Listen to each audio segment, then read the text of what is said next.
지역주택조합인 경우에는 조합 가입자에 대한 보호 규정이 상당히 미비합니다. 그러면 몇 달도 기다리기 어려운데 몇 년을 기다려야 되는 상황이라면 조합을 가입한 자는 비록 그 조합 가입의 금액이 높지 않다 하더라도 가입할 때 제공한 그런 계약금, 가입 계약금을 돌려받고 탈퇴할 수 있는지 여부가 상당히 궁금하게 되는데요.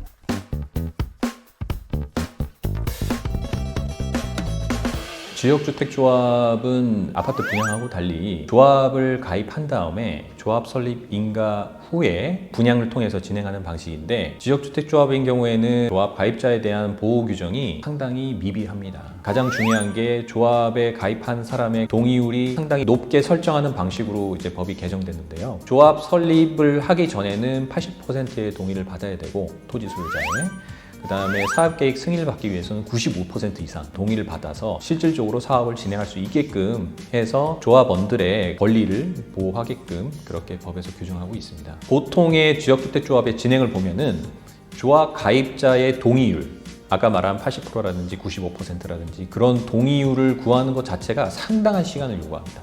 그래서 어떤 경우에는 10년 동안 조합 가입하다가 끝나는 경우도 있어요. 조합이 설립하지도 못하고 해산되는 경우도 많습니다. 그러면 몇 달도 기다리기 어려운데 몇 년을 기다려야 되는 상황이라면 조합을 가입한 자는 비록 그 조합 가입의 금액이 높지 않다 하더라도 가입할 때 제공한 그런 계약금, 가입 계약금을 돌려받고 탈퇴할 수 있는지 여부가 상당히 궁금하게 되는데요. 조합 설립 인가 전에는 조합에 대해서 나는 이걸 탈퇴하겠다, 그런 걸 통해서 조합을 탈퇴할 수는 있습니다. 조합 가입 계약금을 받고 탈퇴할 수 있는데, 만약에 규약상에서 그거를 금지하고 있다면 가능하지 않을 수 있습니다.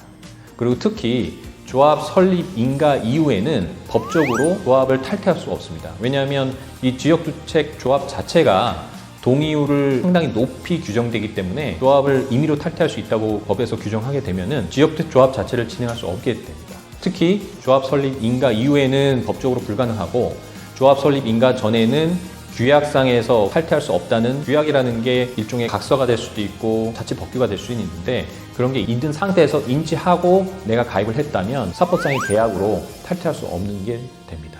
그래서 규약상에서 탈퇴할 수 없다고 있다 하더라도 내가 조합에 가입을 할 때 예를 들어서 어떤 기망이 있었다든지 착오가 있었다든지 어떤 강박이 있었다든지 이런 경우는 일반 우리가 계약법상에서 우리가 주장할 수 있는 거는 주장은 가능합니다. 하지만 실제 현실에 있어서는 사기 강박, 착오를 입증하는 게 굉장히 어렵습니다.